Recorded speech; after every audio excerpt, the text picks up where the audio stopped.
Le premier coup d'État a été fait par Alpha Omar Konaré. C'était un coup d'État politique. Il a donné le pouvoir à un militaire alors que son parti était le parti le plus fort là-dedans. C'est lui qui lançait les raisons. Un coup d'État politique. C'est ce même Alpha Omar Konaré qui a dit que les militaires vont au nord du Mali, vous m'excusez l'expression, pour aller chercher nos sœurs Touaregs. Quelle insulte. C'est ce même Alpha Omar Konaré qui a créé la coordination des sous-officiers dans l'armée malienne. C'est ce même Alpha Omar Konaré qui a pris une loi en disant que pendant 20 ans, moratoire, Mali kana surasi menaçant, kana surasi formation que, akana foué que, pendant ces 10 ans, il n'a recruté dans l'armée qu'une seule fois. Mais moi, je vais à Karané Nyenade. Mais si cela doit contribuer à lever des consciences et faire le Mali de demain, j'en suis fier.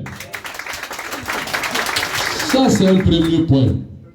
Le deuxième point de 2012, mais en réalité, c'était la continuité parce que Sorasi a un coup d'état politique et lui, il a été renversé par un coup d'état militaire. À 3 mois de la fin de son mandat. Il n'a pas gagné les élections. ATT n'a pas gagné les élections. On a créé les conditions pour qu'il soit président. On a écrasé plus de 500 000 voix à Ibeka à son temps pour que Ibeka la troisième position là, la position favorable là, contre Soumela Sissé qui était le candidat officiel de l'ADEMA. Donc, Aïe Fangata. Deuxième mandat qu'on a, il avait la réalité du pouvoir. Donc, deuxième mandat là, il a gagné, il a la main. Mais à Sigra Karonega, c'est pour cela à la fin, un certain Sano est sorti dans l'anonymat pour que Feinta, même si je ne suis pas partisan, mais pour l'État comme Kera. Mais vous faites il y a eu Soukrouda qui a fait Djomouda qui est président de transition. L'Assemblée et puis ils ont continué la musique à demain avec leurs alliés. C'est les mêmes, hein? Ça n'a pas changé. C'est Mme Minkera, que j'ai dit que ce n'est pas un coup d'État. Minkera Ibeka n'a pas le coup d'État parce que je vais m'expliquer. Il y a ici, Ambes Giraya, Ambena Minga, quand on parle du M5, le M5 là c'est quoi? C'est quoi cette histoire? Quand une dame n'a dominant, c'était un troïka.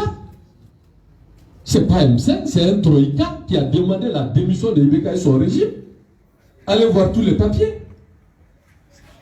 La sémence par son coordinateur général que je suis et que je partirai quand je vais, Inch'Allah.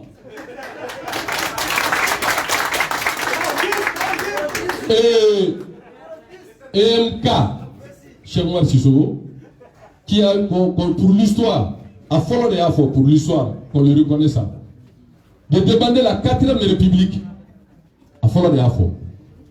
Mais comme ça n'a pas été médiatisé, on le prenait comme, voilà, à fond et à fond.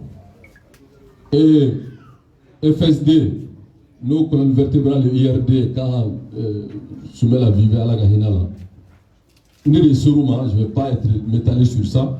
Bon, comme en Beko, on a une raison de contester le régime de Ibeka. Mettons-nous ensemble pour le faire partie. Aussi Atir Saba, qui a demandé la démission de Ibeka et son régime. Ce n'est pas le M5, c'est le Troïka. Pour l'histoire. C'est M5 dans la Tourodi. Quand nous sommes sortis avec ces 3 organisations, signées par Shogel, qui est en réalité l'héritier politique de Moussa Traoré. Pourquoi en 91, 92, l'UDPM n'est pas allé aux élections? Parce que le mouvement démocratique a refusé que l'UDPM était avec le site UDPM. C'est ça que Shogel a créé le MPR. Et nous avons fait conjoncturellement avec lui.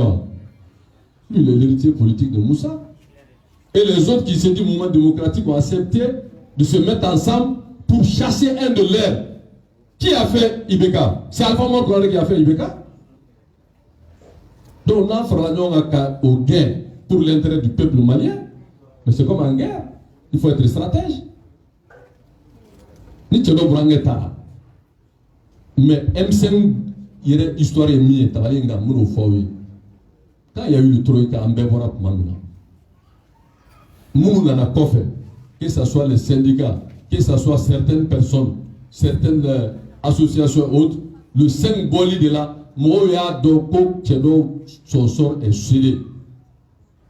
Le 5 juin. Parti politique, l'association, la question qui a été posée, est-ce qu'on peut continuer avec le format Troïka? Madame Si nous n'avons de là, Mourbo Sirivé nous n'avons de là, Bitar nous n'avons de là, etc. Alors maintenant, Malikodo, il faut ouvrir. Et l'ouverture, il fallait trouver un nom qui satisfasse tout le monde. D'où le nom du M5. M, ça veut dire quoi? Mouvement. 5 parce que la sortie, c'était le 5 juin, à la place de l'indépendance. Donc les Maliens de l'extérieur, les partis politiques, les religieux, tout le monde convergeait pour un seul objectif, le départ du régime corrompu de Ibeka. Donc M5 nana de M5 c'est le Troïka. Mais Nico Nyana Tigibechaya, ça c'est de bonne guerre, moi j'ai pas de problème par rapport à ça. Mais c'est pour l'histoire.